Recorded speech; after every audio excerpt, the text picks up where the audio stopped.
Here's some chop and drop right in between plants, some of which I just transplanted. Tucked in there.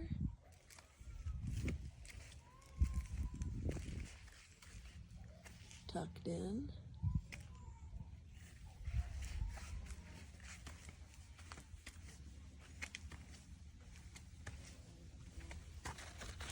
In there. It just all decomposes, so I recommend it. Then you're not carting it around. When they're overgrown, you chop them back, and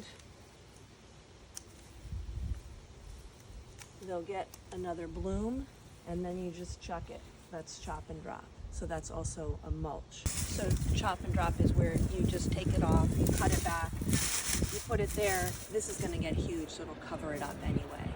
This goes into the soil now, so this will enrich the soil.